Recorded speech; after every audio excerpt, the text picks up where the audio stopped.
Hello friends, welcome back to login study. Friends, आज अपने discuss करने वाले हैं पैसेज से रिलेटेड, क्योंकि मानकर चलो 2 या 3 क्वेश्चंस आपके पैसेज से संबंधित एग्जाम में पूछे जाएंगे। ठीक है, क्योंकि अपने मिक्स क्वेश्चंस की प्रैक्टिस तो कर रहे हैं लेकिन अपने पैसेज नहीं किए ना, तो आज उसी के रिगार्डिंग अपने डिस्कस करने वाले हैं। और फ्रेंड्स, अगर आपको ये वीडियो पसंद आई तो लाइक करना और अपने दोस्तों के साथ में ज़्यादा से ज़्यादा शेयर करना। ठीक है, तो स्टार्ट करते हैं। अब आप यहाँ पर देख सकते हैं, अगर आपको लगता है तो सबसे पहले आप अपने क्वेश्चंस को रीड कर सकते हैं कि क्वेश्चंस में आपसे क्या पूछा गया है ना। तो फर्स्ट क्वेश्चंस देखो, यहाँ पे ब्यूटी इज है ना, तो ब्यूटी का क्या मतलब है, इन्होंने ऐसे पूछा है। यानी कि ये एक पैसेज है और इस पैसेज के अकॉर्डिंग आपका जो ब्यूटी है, यानी ब्यूटी को अपनी हिंदी में क्या कहते हैं, सुंदरता। तो सुंदरता का मतलब क्या है यहाँ पे, है ना, या फिर सुंदरता किससे संबंधित है, इस प्रकार से इन्होंने पूछा। ठीक है, नेक्स्ट देखो, जो beauty is lies in, beauty किस पे डिपेंड करती है। ठीक है, किस पे डिपेंड करती है, सेकंड में ये पूछा है। और थर्ड में पूछा है ग्रीफ का एंटोनियम्स पूछा है। इसका मतलब यहाँ पे आपका ग्रीफ जो शब्द है उसका अपोजिट शब्द पूछा है, अपोजिट शब्द पूछा है। तो इस कंडीशंस में आपको पैसेज को पढ़ने की जरूरत भी नहीं पड़ेगी। अगर आपसे यहाँ पे एंटोनियम या सिनोनियम पूछा होता है, यानी कि अपोजिट वर्ड और सिमिलर वर्ड अगर आपसे पूछा जाता है तो आप डायरेक्ट भी कर सकते हैं, अगर आपको उनके अपोजिट वर्ड या सिमिलर वर्ड पता है तो ना। तो यहाँ पे थर्ड क्वेश्चन आपका अपोजिट वर्ड से रिलेटेड दे रखा है, या फिर यहाँ पे आपसे सिमिलर वर्ड भी पूछा जा सकता है ना। तो यहाँ पे अपनी देखते हैं कि जो पैसेज है उसमें क्या बताया गया। सबसे पहले यहाँ पे आपसे सिंपल 3 क्वेश्चंस पूछे गए हैं। अगर इसके अलावा भी आपसे क्वेश्चंस पूछे जाते हैं तो आपको पैसेज को अच्छे से रीड करना होगा ना। आप देखो, इट इज़ करेक्टली, यहाँ पे ये बात बिल्कुल सही कही गई है। इट इज़ करेक्टली सेट, मतलब करेक्ट का मतलब बिल्कुल सही, सेट कहा गया है दैट की beauty is internal not external. Beauty जो होती है, सुंदरता जो होती है वो इंटरनल होती है, आंतरिक होती है, ना कि एक्सटर्नल। एक्सटर्नल का मतलब बाहरी नहीं होती है, बल्कि हमारे अंदर की ही सुंदरता होती है। It is permanent not temporary. और जो ब्यूटी होती है, जो सुंदरता होती है, वो क्या होती है, परमानेंट होती है। परमानेंट का मतलब स्थायी होती है, ना कि टेम्परेरी। टेम्परेरी का मतलब अस्थायी, कोई चीज़ मतलब थोड़े टाइम के लिए रहे उसके बाद में नष्ट हो जाए। ब्यूटी ये चीज़ नहीं होती, ब्यूटी इंटरनल होती है। एक्सटर्नल ब्यूटी जो होती है मानव की, वो नहीं होती, उसके बारे में बात नहीं की जा रही। ठीक है, अब देखो यहाँ पे इट इज स्पिरिचुअल, ये क्या होती है, स्पिरिचुअल का मतलब धार्मिक होती है। ठीक है, it is spiritual not physical, not physical यानी कि फिजिकल नहीं होती है। एन ऑब्जेक्ट ऑफ ब्यूटी, यानी कि यहाँ पे कहा गया कि जो ब्यूटी का ऑब्जेक्ट है, उद्देश्य है, is a source of permanent Joy. Beauty का जो मेन उद्देश्य है वो क्या है, सुंदरता का जो मेन उद्देश्य है वो क्या है, एक परमानेंट, परमानेंट का मतलब पूरी तरह से स्थायी, और जॉय का मतलब खुशी। एक पूरी तरह से स्थायी जो खुशी मिलती है वही हमारी सुंदरता का मतलब है ना।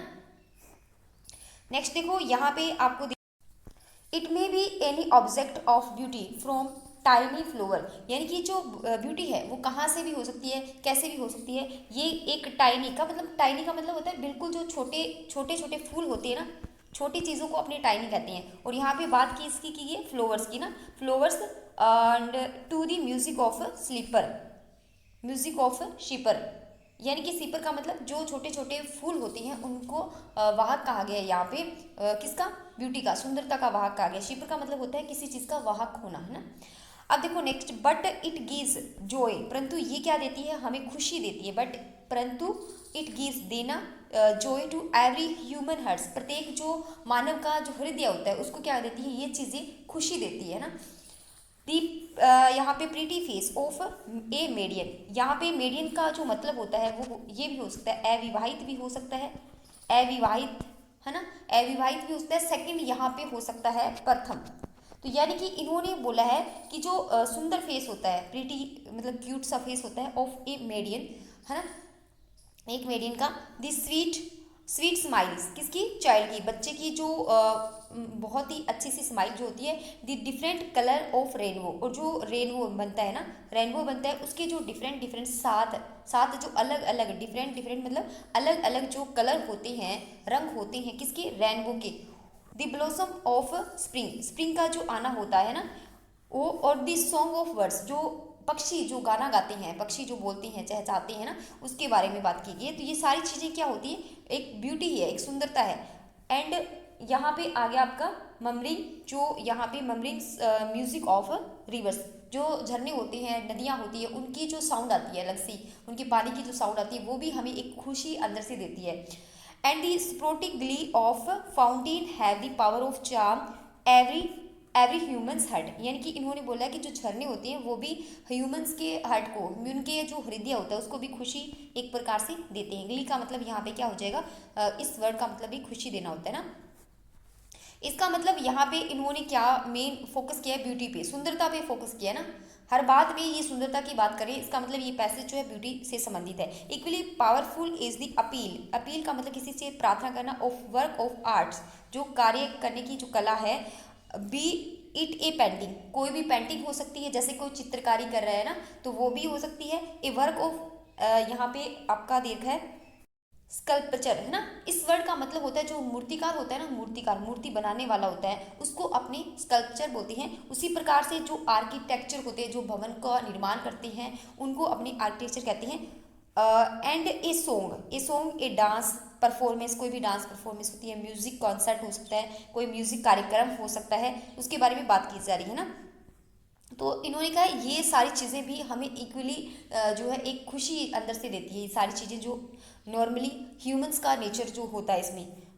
नेक्स्ट देखो आप यहाँ पर, great works of literature the play of Shakespeare and Kalidas, Kalidas की जो कविताएं जो कहानियां हैं, और शेक्सपियर जो काफ़ी फेमस इंग्लिश का एक मतलब कवि है ना, तो उसके बारे में इन्होंने बोला है। The epics of Homer, Milton and Tulsidas, Tulsidas की जो पोइट्रीज वगैरह है उनके बारे में इन्होंने बात की। Poetry of Spencer, Keats, Tagore, the story, story किसकी, स्टोरी और नोबल, स्टोरी मतलब कहानियाँ और जो नॉवेल्स लिखे गए हैं किसके द्वारा, महादेवी वर्मा के द्वारा।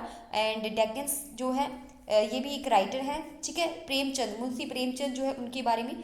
Are perennial sources of aesthetic pleasures, यानी कि सारी चीज़ें जो है ये हमें एक अंदर से इंटरनल खुशी देती है। इन चीज़ों को अपने अगर अपनी डेली लाइफ में यूज़ करते हैं ना, ये सारी चीज़ें अपने को क्या देती है, बहुत ही ज़्यादा खुशी देती है ना।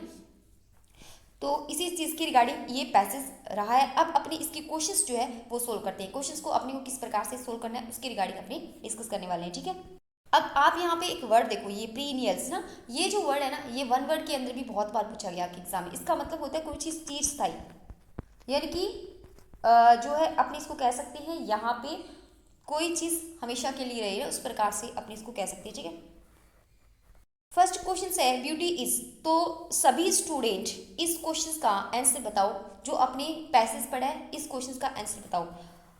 इन्होंने इसके अकॉर्डिंग क्या है ब्यूटी, क्या है ब्यूटी, क्या एक्सटर्नल चीज़ है, या फिर यहाँ पे ब्यूटी फिजिकल चीज़ है, या फिर ब्यूटी टेम्परेरी है, या फिर ब्यूटी परमानेंट है। आपको इस पैसेज के अकॉर्डिंग बताना है, क्योंकि बहुत सारी चीज़ें अपने को डायरेक्ट पैसेज के अंदर भी मिल जाएगी, डायरेक्ट पैसेज के अंदर मिल जाएगी जो इन्होंने पूछा होगा, ठीक है।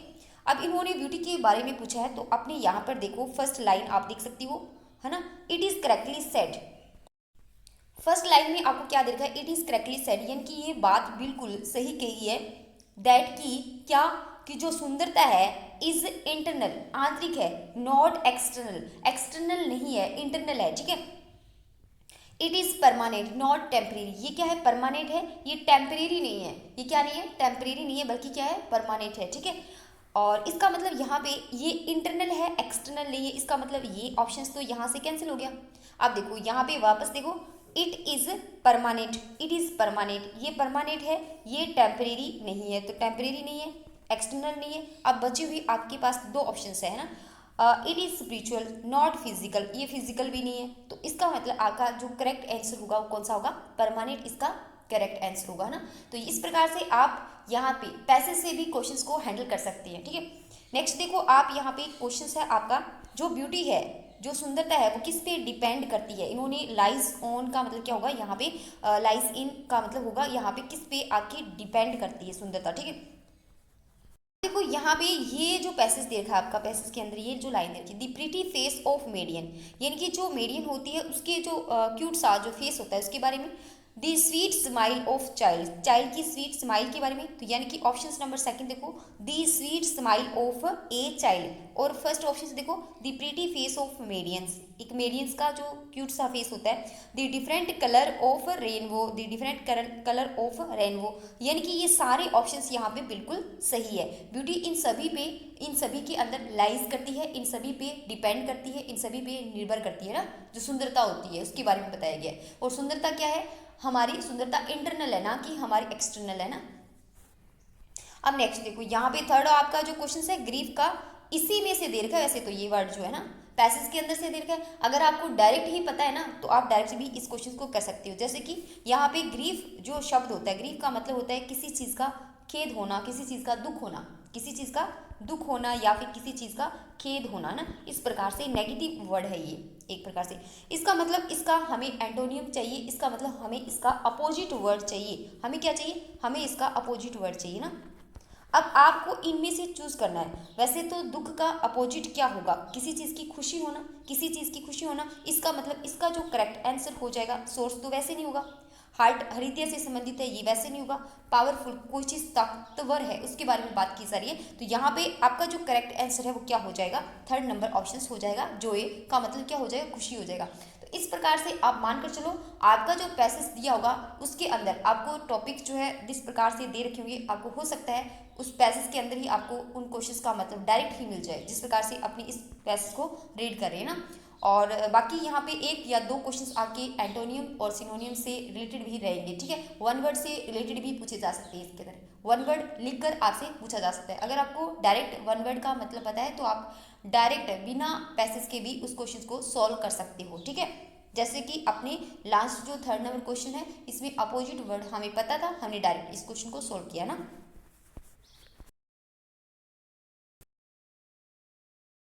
तो आप यहाँ पर सेकंड नंबर जो पैसेज है वो देख सकते हैं। इसमें यहाँ पर जो क्वेश्चंस लिए गए हैं वो 4 से 5 क्वेश्चंस लिए गए हैं ताकि आपकी प्रैक्टिस अच्छे से हो जाए, ठीक है। लेकिन आपके एग्जाम में मानकर चलो 2 या 3 क्वेश्चन से पूछे जाएंगे पैसेज से संबंधित, ठीक है। अब देखो यहाँ पे जो पैसेज है उसमें आपके जो क्वेश्चन है वो आप रीड कर सकते हो कि क्वेश्चन किस प्रकार से आपको दिए गए हैं। अगर आपको समझ में आता है तो आप अपनी जो रफ सीट होगी उस पर आप नोट भी कर सकते हो कि ये क्वेश्चन इसमें पूछा गया है ना। अब देखो पहला इसमें क्वेश्चन जो पूछा गया है, ग्रोथ शब्द जो है वो किस चीज़ को फॉलो कर रहा है, किस चीज़ को फॉलो कर रहा है, ये पैसेज के अकॉर्डिंग आपको बताना है, ठीक है। तो नेक्स्ट जो क्वेश्चन है वो है in the given passage winter is compare to, यानी कि जो विंटर है उसको किसके साथ कंपेयर किया गया है, किसके साथ उसको कंपैरिजन किया गया है, किसके साथ उसकी समानता या असमानता को देखा गया है, ये आपको बताना है, ठीक है। नेक्स्ट देखो यहाँ पे व्हाट इज ट्रू, कि क्या इसमें से सत्य है, 4 ऑप्शन है, इन चारों में से इस पैसेज के अकॉर्डिंग कौन सी बात आपकी सही है। लास्ट देखो आप यहाँ पर नेक्स्ट क्वेश्चन देखो सिनोनियम से है, यानी कि मैंने आपको बताया था कि एक क्वेश्चन आपका सिमिलर वर्ड से वन वर्ड से रिलेटेड भी पूछा जा सकता है, आपका एंटोनियम से पूछा जा सकता है, यानी कि आपका opposite word similar word one word से रिलेटेड एक क्वेश्चन आपका पूछा जा सकता है, और लास्ट आपका ये क्वेश्चन है, ठीक है।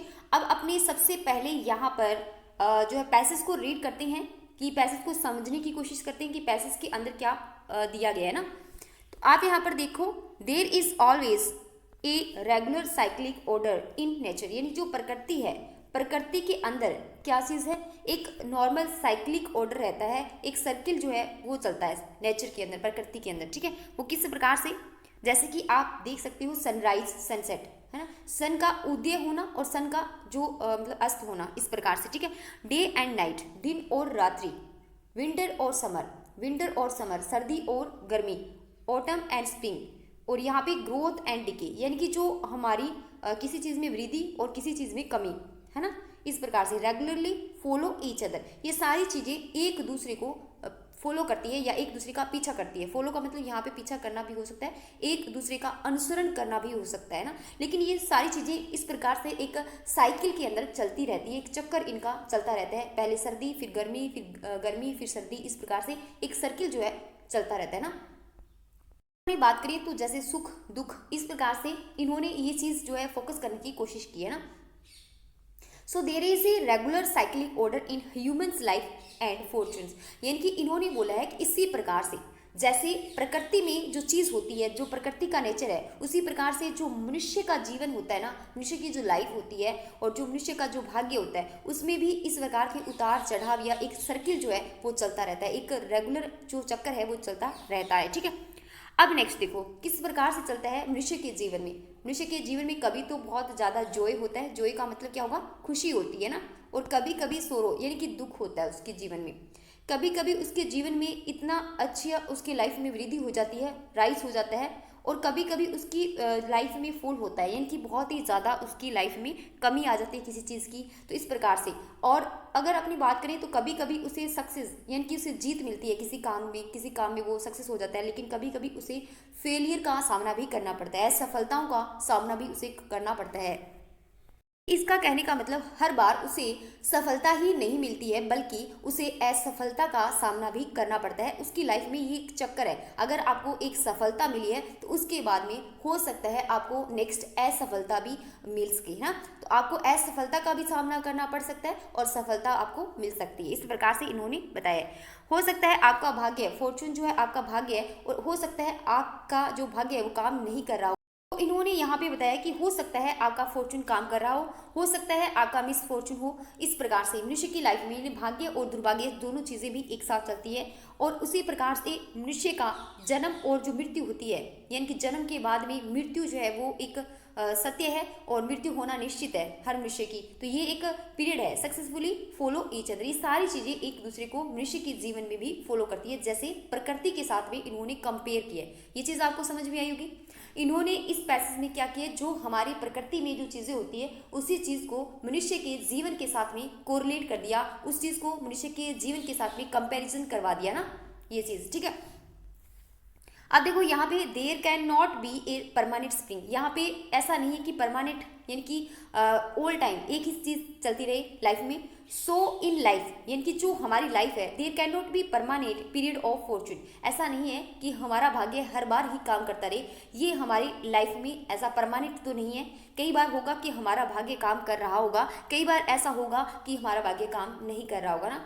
Hence men should have faith in moral order of God. यानी कि इसका मतलब क्या हुआ कि मनुष्य के जीवन में दुख सुख जन्म मृत्यु ये सारी चीज़ें चलती रहेगी। इसका मतलब हमें अपने जो भगवान होते हैं उनके मोरल ऑर्डर को, उनके नैतिक जो ऑर्डर होते हैं उन पे हमें फेथ करना चाहिए, उन पे हमें विश्वास करना चाहिए, है ना, विश्वास रखना चाहिए।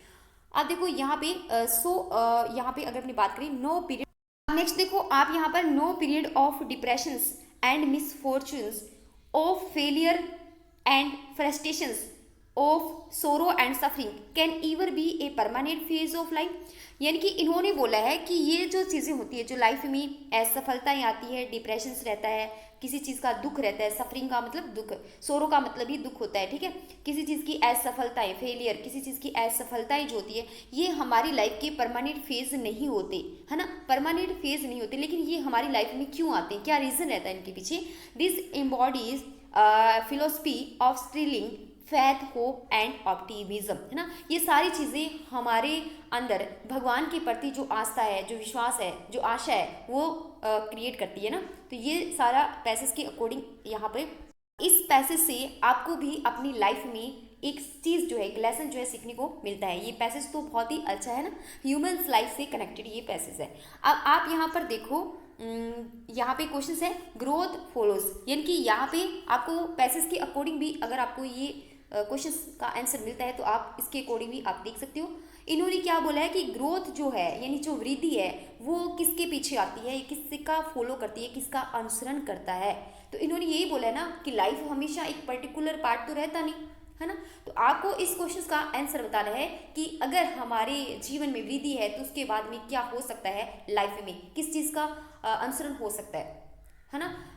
क्योंकि इस पैसेज में आपने यही सीखा है कि जन्म के बाद में अगर मृत्यु होती है, अगर सक्सेस के बाद में हमें असफलता मिलती है, या फिर दिन के बाद में रात आती है, उसी प्रकार से जो ग्रोथ होती है वो किसका अनुसरण करती है, किसके बाद में आती है। अब देखो यहाँ पे आप यहाँ पे देख सकते हो growth and decay regularly follow each other. इस पैसेज से ही हमें इस क्वेश्चन का मतलब मिल गया ना। अब देखो यहाँ पे ग्रोथ जो है ना वो डिके, डिके का मतलब किसी चीज़ के अंदर कमी होना, किसी चीज़ के अंदर बिल्कुल डिक्रीमेंट हो जाना, और ग्रोथ का मतलब किसी के जीवन में अचानक से ग्रोथ हो जाना, उसकी अचानक से वृद्धि हो जाना उसकी लाइफ में ना, उस प्रकार से। तो अगर आपकी ज़िंदगी में क्या हो रहा है, कमी हो रही है किसी चीज़ की, या फिर किसी चीज़ को लेकर डिक्रीमेंट हो रहा है ना, तो आपकी लाइफ में नेक्स्ट स्टेप जो रहेगा वो ग्रोथ का रहेगा ना, इस प्रकार से इन्होंने बोला है। तो ग्रोथ हमेशा डिके के बाद में आती है, तो ऑप्शन नंबर सेकंड इसका बिल्कुल करेक्ट आंसर होगा। नेक्स्ट देखो यहाँ पे, in the given passage winter is compare to, यानी कि इन्होंने कहा है कि जो विंटर है, जो हमारी लाइफ में सर्दी का जो नेचर का अगर अपने पार्ट देखें, क्योंकि विंटर, सर्दी और गर्मी ये जीवन में किसका पार्ट है, नेचर का, प्रकृति का, उसका ह्यूमंस नेचर से यानी कि मनुष्य के जीवन से किस प्रकार से इन्होंने कनेक्ट किया है कि अगर सर्दी आती है तो उसके बाद में गर्मी आनी निश्चित है। तो इसी प्रकार से यहाँ पे इसको कंपेयर किया गया है मिस फॉर्चून से, यानी कि थर्ड नंबर ऑप्शन बिल्कुल इसका करेक्ट आंसर होगा। ठीक है, अब नेक्स्ट देखो, व्हाट इज ट्रू, यानी इनको आपको चूज करके बताना है कि इन चारों ऑप्शंस में से कौन सा बिल्कुल सही आंसर है इस पैसेज के अकॉर्डिंग, इस पैसेज के अकॉर्डिंग। ठीक है, ऑप्शंस फर्स्ट देखो, everything is permanent in the world, क्या इन्होंने बोला है कि एवरीथिंग का मतलब हर जो चीज़ है, हर जो चीज़ है क्या वो लाइफ में परमानेंट है, क्या इस संसार में वो चीज़ें परमानेंट है। तो ये ऑप्शन तो हमें पता है कि परमानेंट कोई चीज़ नहीं है, इस पैसेज के अकॉर्डिंग भी हमने पढ़ा है ना, तो ये वाला ऑप्शन तो हमारा कैंसिल हो गया। अब देखो, misfortunes are permanent in the life, क्या मिस फॉर्चून्स या दुर्भाग्य जो होता है क्या वो भी एक परमानेंट फेज होता है लाइफ का। तो ये भी हमने पढ़ा कि कोई चीज़ लाइफ में परमानेंट नहीं रहती है, एक चीज़ के बाद में दूसरी चीज़ उसका अनुसरण करती है ना, असफलता के बाद में इंसान को सफलता भी मिलती है। तो यही चीज़ है, सेकेंड ऑप्शन भी यहाँ पे कैंसिल हो गया। अब देखो थर्ड ऑप्शन देखो किस प्रकार से, misfortunes are permanent in the life, ठीक है, और यहाँ पे मिस फॉर्चून्स और फॉर्चून्स आर नॉट परमानेंट। तो आपको इन दोनों ऑप्शंस में से अभी स्टूडेंट, अब मैंने दो ऑप्शंस तो आपके कैंसिल कर दिए, ठीक है, आपको इन दोनों ऑप्शंस में से चूज करके बताना है कि आपके अकॉर्डिंग इन दोनों ऑप्शंस में से थर्ड और फोर्थ नंबर जो ऑप्शन है आपके अकॉर्डिंग इस क्वेश्चन का आंसर क्या होगा, कौन सी बात इन दोनों वर्ड्स में से सही है, बताओ। सभी स्टूडेंट कमेंट बॉक्स के अंदर जरूर लिखें कि आपके अकॉर्डिंग इसका क्या आंसर होना चाहिए। अब देखो थर्ड नंबर जो ऑप्शन है, यहाँ पे आप देखो थर्ड नंबर ऑप्शन जो है क्या बता रहा है कि fortunes are permanent in life, क्या फॉर्चून जो है यानी कि जो भाग्य चल रहा है उसी प्रकार से लाइफ में खुशियां हमेशा रहती है, नहीं रहती ना।